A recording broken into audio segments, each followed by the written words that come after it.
Hey, YouTube. Happy 4th of July. Let us pray for the people in Southern California. I was there for one of their earthquakes. So, of course, California is susceptible all through the state. But once I was there, I was in jail. This reminds me of a story. It was a big earthquake. It was bigger than the one they're having right now. And you know those people, the cops, they came and locked us in the cell. Everybody was called off the front. You know, those things take place in just a couple of minutes. Locked us in the cell, and all the cops left the building. I guess there's no value in being a convict in an emergency situation. Anyway, it looks like it wasn't too horrible, but they're having a lot of aftershocks. I now live in Northern California. We just had some doozies as well. So it's part of living in California. Like all your states have things they have to worry about, flooding, and some states have tornadoes. We have earthquakes. All right, so I'm here to talk about Queen Sugar. This is my favorite show on television, the only show that I review. And someone told me yesterday that it wasn't going to play this week. I think they got confused that Pause wasn't going to play this. They were skipping a week for whatever reason. And I assume they were telling the truth. So actually, I just saw the movie. I just saw the show. All right, it opens up with Novin giving Micah instructions about how to take care of her house, the plants and so forth. He's telling him not to have wild parties, but he could have his girlfriend over, of course, she says. Right? She's going on tour. She's been informed that this tour has been extended. I guess it was just a couple of weeks at first. Now it's 6 weeks in major cities around the United States. So that's very good. After this New York Times review, she's got this. And maybe they are exaggerating this book situation. Books are not as popular anymore. You know, she's not a famous woman. But it makes for good story, right? That this book is just taken off. And as I suspected, and I still think the same thing's going to happen, when these people start seeing the effect this book has on other people's lives, they'll come around to forgiving Nova. This is already happening. Apparently, they showed a film there at a reading that Micah attended of families who were saying how this book helped them. And we saw some of that last week. That's my prediction that people, even on... well, I'll get to it, but even on on Ralph Angel's farm, he's taking on this program, right, which I'll get to in a minute. But one of the guys who worked for him before pulls him to the side, or a private moment, and asks him, is the story true? He said he had read Nova's book. Was it true about about Blue and Ralph Angel, that Ralph Angel was not his actual father? And the man had a similar story to share himself. And he just wanted to give him props for standing by his son and raising his child. So already we're seeing that this book is having a positive effect on people. And they're not crucifying these people for telling the truth. Okay? All right, next thing we see is the clinic for the migrant workers is open. Remember, Charlie had his big space behind the mill. And they have started it. It looked like a lot of people in there. They said it's not up to speed yet because people are still afraid to come forward, fearful that they'll somehow get them busted for being not in the country legally. Right? But it's open, and it looks like a nice clinic. So this guy, I've been calling him the doctor. He's actually not a doctor. We found out in this episode that he's a physician's assistant. Physician's assistant. So these modern times, they do a lot of the work, right? But not quite a doctor. Okay. Next thing we see is Charlie. You know, remember this guy somebody who was writing letters to threaten Micah? Charlie had him sent out of the country for the summer. Well, they have caught this person, this stalker guy, or the person sending and threatening letters, and he's in jail. right? We don't see him. It's not. They don't make a major story of this, but they have caught the person. Okay. Vi's stressed out. The little girl that works for them. I think she calls her auntie. Is that a relative of hers? I don't know. Because she's not part of the Boudreaux family. I mean, of their family. But maybe somehow she's related to her. Anyway, the girl who works in the restaurant. She drops something, makes a mistake, and Vi snaps at her. Watch yourself, you clumsy wench. She didn't call her a wench, but you get the picture. She snapped at the girl, hurt her feelings. And then, of course, she apologizes immediately. And then someone informs, Ralph Angel informs Vi. He comes in the back door. She said, why are you coming in the back door? Oh, your niece is at front. So this means that Nova is at the front door of the restaurant, about to come in. He don't want to see her, and Vi would not allow her in the restaurant. So she sends this girl. What's this girl's name? I know she's been around a while. Rhonda. She says Rhonda to get rid of Nova. Rhonda meets her at the door and says, your aunt doesn't want you in the restaurant. And then restaurants do have the right to refuse service to anyone. Okay. Okay, so remember when Ralph first got off of parole? And his parole officer was trying to convince him to help other inmates because he was now the owner of this farm. He had power in that way. He could employ them. Well, Ralph has changed his mind. At first, he balked at the idea. He didn't want to involve his old life with his new life. And he was cautious. But now he is signed on to this, starting this program on the farm to give ex-convicts a chance and a job. So he's got about 10 of them there on the farm, and he gives them the rundown and offers them work, right?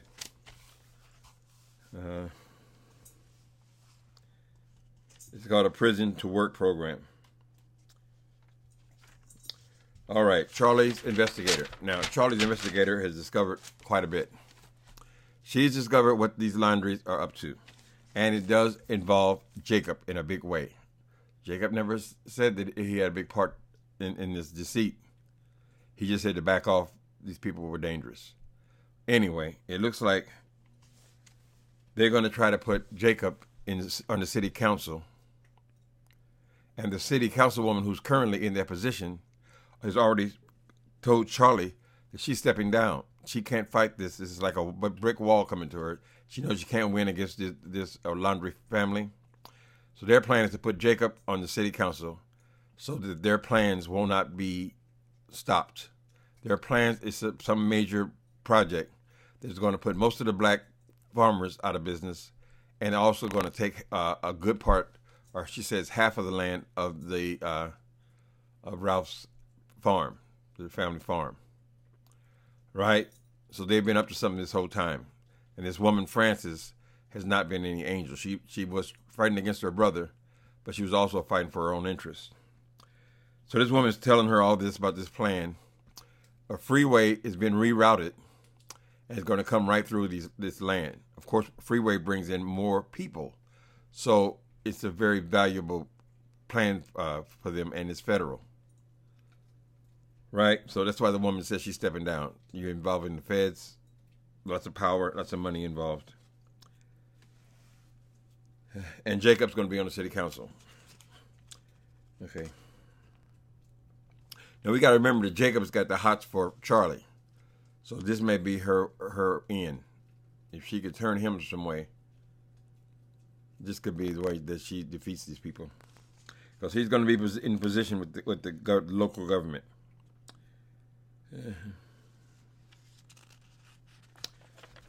We already talked about that. Okay. Next thing we see is Charlie pays Frances a visit. Frances is, of course, the Laundrie, the woman. What was the first guy's name? Anyway, it's his sister. So she's the one in charge now, right? We haven't seen the other guy. remember the Father Landry? We haven't seen him so far in this 4 episodes. So I don't know. Did he die or something? Or did she force him out of the business? I don't know. But Charlie pays her a visit. She's having some kind of little tea party with a bunch of snobbish kind of women. I'm just calling them snobbish type because they all look the same. Anyway, she kind of crashes their party. They have a confrontation. Charlie informs her that she knows all about her plans, including the plan to put Jacob on the city council. The woman seems like she's trying to still play Charlie. Admired saying that she had read her book. She admires that she was able to conquer the basketball world and Hollywood and all this kind of stuff. So she's still trying to be coy. And then she flips Miss Francis. She says, 40 years ago, you wouldn't even qualify to be some kind of slave or maid on that property. Remember, this family used to own their family in the slavery times. She said you couldn't even clean up slop here, and now you come walking on the property like you own it. So she's showing her racism and her true feelings. It's come out. Although the woman, I mean, she plays her role well. She's a devious type woman, and Charlie is very confrontational. She doesn't fall for any of the flattery, and assures her that she's going to fight her, and that if she can whip Hollywood execs and basketball execs, she can certainly whoop her ass, because this woman, she said, you would not make it a day dealing with what I was dealing with, right? So they're at war. Okay. Next thing we see is Davis. Davis is her ex-husband, basketball player, went and had a baby while they were married, had a baby outside the marriage. He shows up with the baby. Of course, the baby is 13 years old now, so she's only just slightly younger than Micah.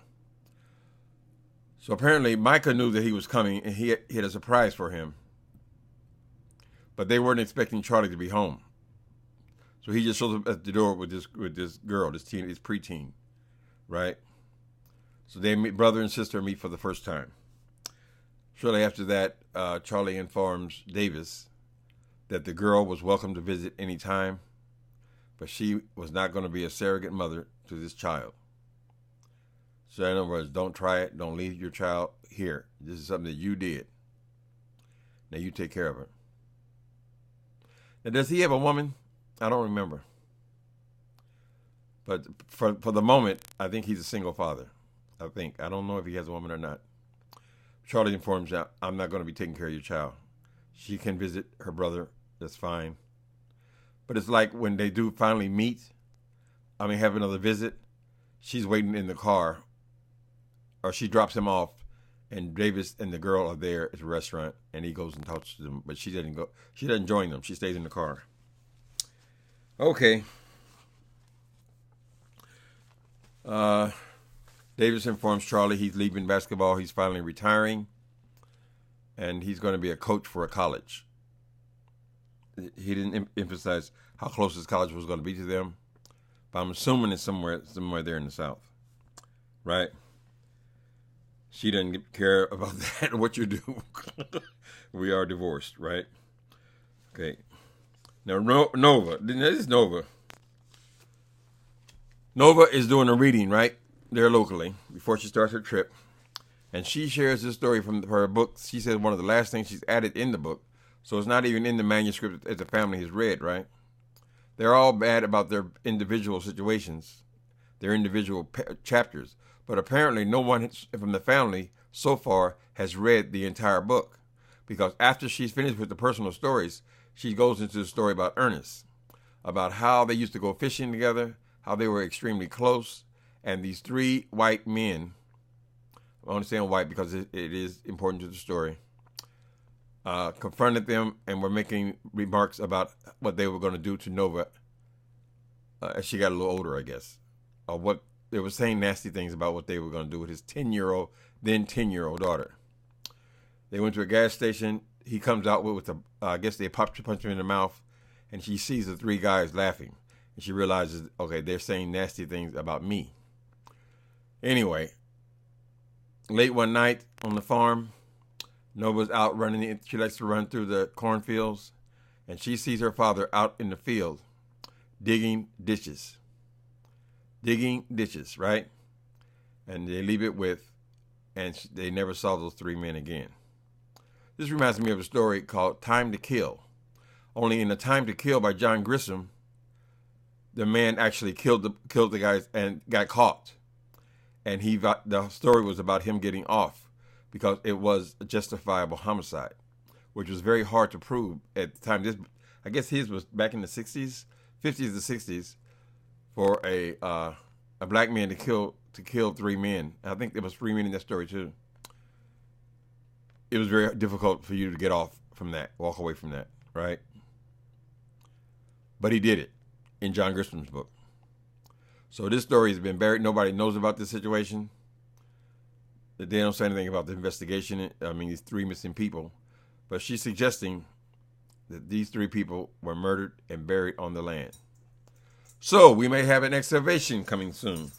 I think that's a bit much for this book, but I mean, she is really digging deep. She is accusing her own father of multiple murders. I guess the man is dead. What can they do? I mean, I guess there's nothing can be done to him. You can't blame other people because he killed three people. But you can certainly rile the white folks in that neighborhood or that area, St. Joe, where they're at. Right? Yeah.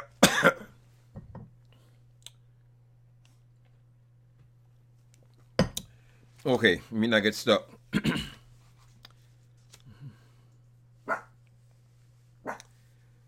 Okay, next thing we see is this girl. Remember when Nova had a girlfriend, a lesbian love affair? The girl shows up at a book signing of Nova's. They're being very flirtatious. The woman kisses Nova in the mouth right there at the book signing. And then she suggests that they get together. And Nova says, no, baby, come here. Be quiet. So the girl suggests they get together. Nova says no, she got things to do. She didn't want to get involved. But later that night, Nova decides to summon this woman to wherever she was staying. And the woman balks at that. She said, why don't you know where I'm at? Why don't you just come over here? Why do I always have to come crawling to you? So this thing does not happen. Nova rejected her first, and then this woman rejected her second. Nothing happened. Okay, poor Darla. Darla reads, now Darla's story, I mean, of course she's had one of the worst backgrounds to a layperson of all of them. She goes into this story. Darla reads the story about how she would have nasty, greasy men laying on top of her and pumping her. Went into detail. Pumping her because she was on drugs. She'd go in and out of consciousness. And she would have fat men with missing teeth and spilling out alcohol, climbing on her and pumping her and all. Just made it sound really, really horrible. Maybe it was just close to the truth, but that's not a truth that anybody wants to be sharing. Now, when I did my biography or my memoir, I try not to leave anything out of the story. I think there is something about telling the truth in the story. People relate to it. There are people, and I've gotten backlash even here on YouTube. People have taken things out of my book and try to confront me with it, like, "Oh, you did this and you did that, and you did that." But you write the book because you want to help other people. It's a serious thing. You want to be of some use. So she spared nothing in this book. And Darla is hot. And we finally see Darla snap off. She goes to confront Miss Nova. And she tears into her ass. And at the end of it, she says, I don't want you saying shit to me or my son. So now everybody in this book has rejected Miss Nova. She ain't got a friend in the world. That's why she was about to swim in the lady pond. She needs somebody to talk to, somebody to touch her. No one has anything to do with Miss Nova. But at the same time, she's very excited about the success of this book. So she's conflicted. Okay,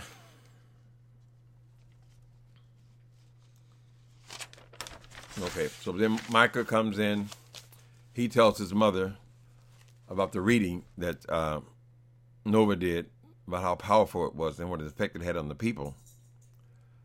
And of course, Charlie wanted to know what reading. See, none of them had read the book. When he walks into their house, she is looking at pictures that are in the book, pictures of them when they were a family. So it looked like she was maybe softening where she would actually look at the book. And then he comes in and tells her about what's at the end of the book, about the story that almost didn't make it into the book. And now she's hot. So Charlie calls, this is such a good story. Charlie goes and meets with Ralph Angel and Aunt Vi.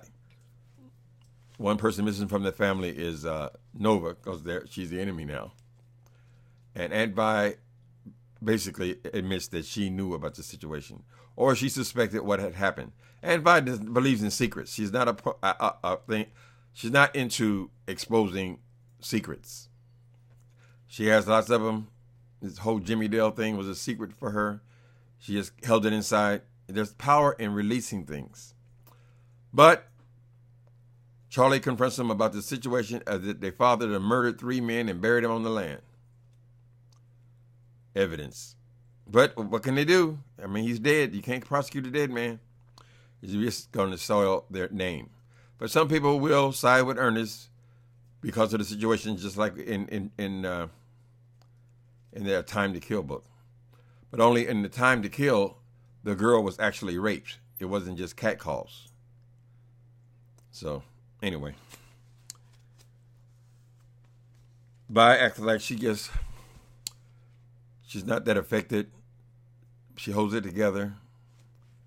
She says, basically, she knew what happened, right? And then Hollywood hears her in the shower, right? The shower water is running. And he calls and says, "You okay, baby?" Because she's been in there a while. And she said, "Yeah, I'm just taking a bath." And he can hear over the sound of the shower, but she turned on to muffle the sound. She is broken down in the bathroom, and she is crying hard. And that's pretty much where they left it, people. This is such a good story. These own stories, this one and Greenleaf, they're just great. I was thinking maybe I'm missing something by now watching this new one. What's it called? What is the new one called? I forget. I may check that out because these things are written so well and they hold your interest. I mean, I've been watching this story for 4 years and I'm just as interested as I was when it started. Okay, so I'll talk to you guys next week and have a good 4th of July. Don't shoot nobody. Aim towards the sky, honey.